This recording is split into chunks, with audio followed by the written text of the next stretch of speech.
दोस्तों सोचिए, अगर आप एक ऐसे जमाने में होते जब भारत पर अंग्रेजी हुकूमत का कठोर शासन था और आजादी का सपना सिर्फ कुछ लोगों के दिल में जिंदा था। एक ऐसा समय जब हर तरफ निराशा थी, लेकिन उस अंधेरे में एक ऐसा वीर जन्मा जिसे भारत के सेनानी के रूप में जाना जाता है। वो थे सुभाष चंद्र बोस, एक ऐसे नेता जिन्होंने देश के लिए अपना जीवन समर्पित कर दिया। बोस का सपना था पूरी तरह से आजाद एक भारत का, और उन्होंने अपनी जान की परवाह किए बिना देश के लिए लड़ना अपना फर्ज समझा। आज हम उनके जीवन के एक एक पहलू पर नजर डालेंगे और समझेंगे कि क्यों नेताजी का नाम भारत के इतिहास में स्वर्ण अक्षरों से लिखा गया है। तो चलिए शुरू करते हैं इस ऐतिहासिक सफर को और जानें कि कैसे एक आईसीएस ऑफिसर बनने के बाद भी नेताजी ने देश के लिए लड़ने का फैसला किया। तो चलिए शुरू करते हैं इस वीडियो को।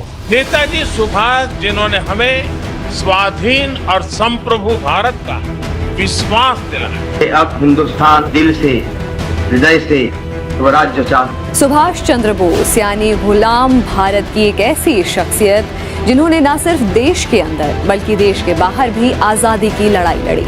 नेताजी सुभाष चंद्र बोस का डर अंग्रेजों के बीच में बहुत था। तुम मुझे खून दो, मैं तुम्हें आजादी दूंगा। जय हिंद।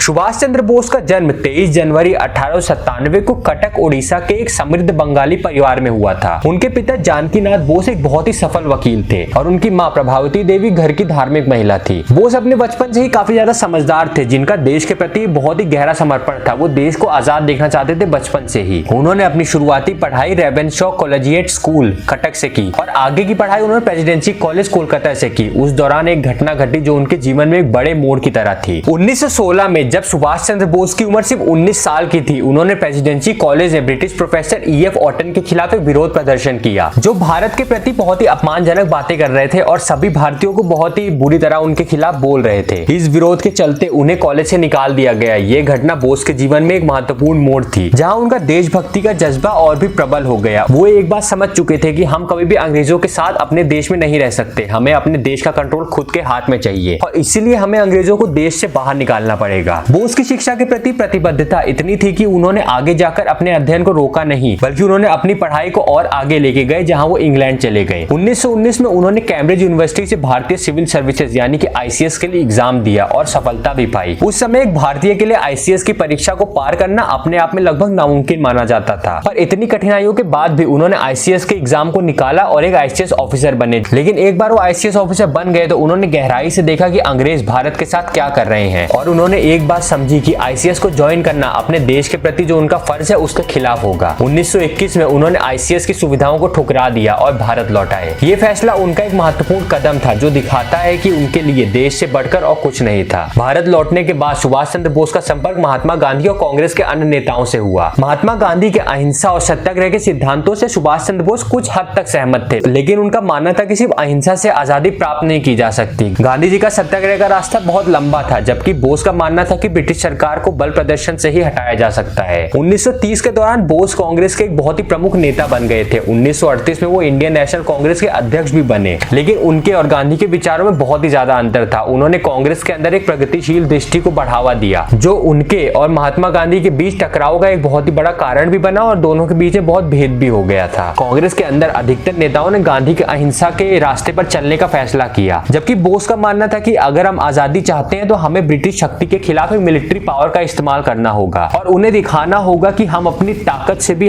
हमारी आजादी वापस ले सकते हैं। महात्मा गांधी और कांग्रेस के साथ विचारों के मतभेदों के कारण से सुभाष चंद्र बोस ने कांग्रेस से अलग होकर 1939 में फॉरवर्ड ब्लॉक की स्थापना की। फॉरवर्ड ब्लॉक का लक्ष्य था देश को आजाद करना और एक मजबूत भारत का निर्माण करना। उनका मानना था कि भारत की पूरी आजादी के बिना कोई और समझौता नहीं किया जा सकता। फॉरवर्ड ब्लॉक का काम देश के हर कोने तक पहुंचकर अपना संदेश देना था और लोगों को ब्रिटिश सरकार के खिलाफ जागरूक करना था, जिससे कि एक मास पावर उठे जो कि पूरे के पूरे ब्रिटिश सरकार को, अंग्रेजी हुकूमत को भारत से उठा फेंके। सुभाष चंद्र बोस के फॉरवर्ड ब्लॉक को देश के कई हिस्सों में काफी ज्यादा समर्थन मिला, लेकिन अंग्रेजी हुकूमत के लिए सुभाष चंद्र बोस अब एक बहुत ही बड़ा खतरा बन गए थे। उनकी देशभक्ति और विचार शैली के कारण ब्रिटिश सरकार ने उन्हें 1940 में गिरफ्तार कर लिया, लेकिन सुभाष चंद्र बोस ने यहाँ भी हार नहीं मानी। वो अपनी आजादी के लिए जेल के अंदर से भी लड़ते रहे। सुभाष चंद्र बोस ने जब देखा कि भारत के अंदर ब्रिटिश सरकार से लड़ने के लिए पर्याप्त मदद नहीं मिल रही, तब उन्होंने एक अलग रुख अपनाया।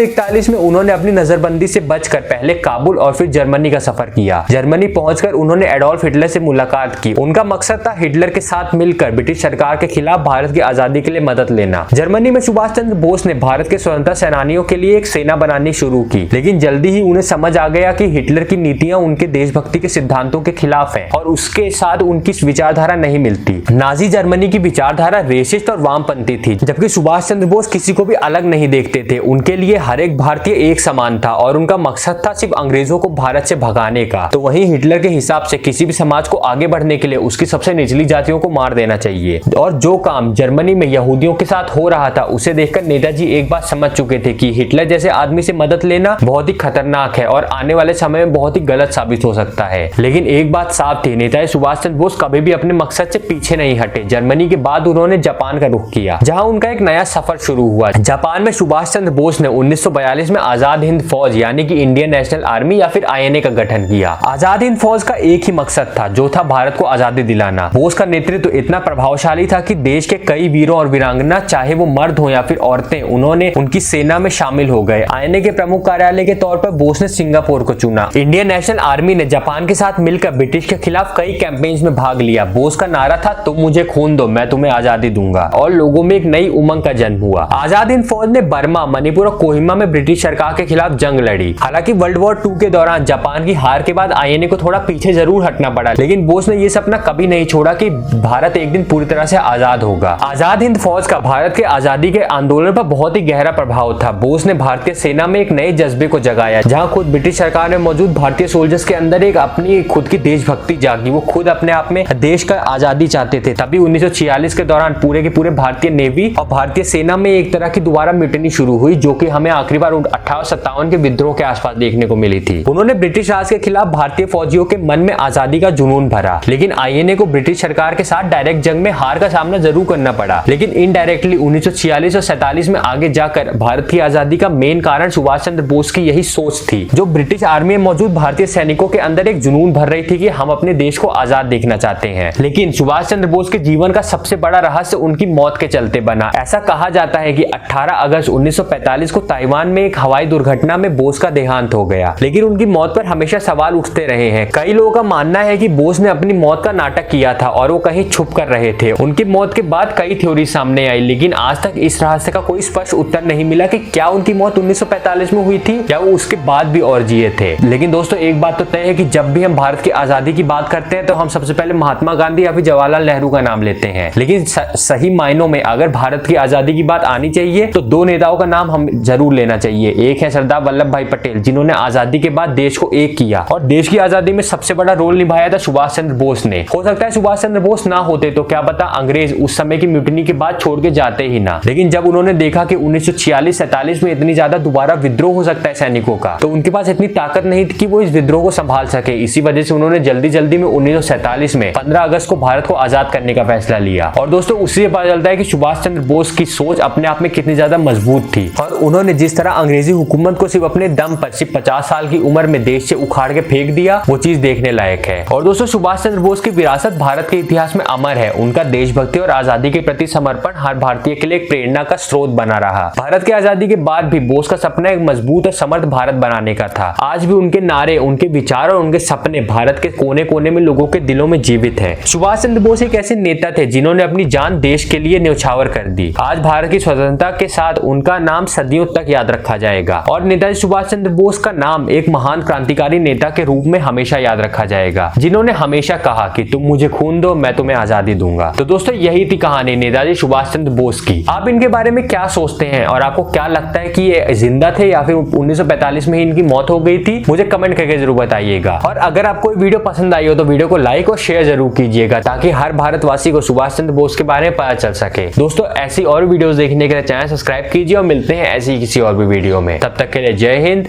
वंदे मातरम।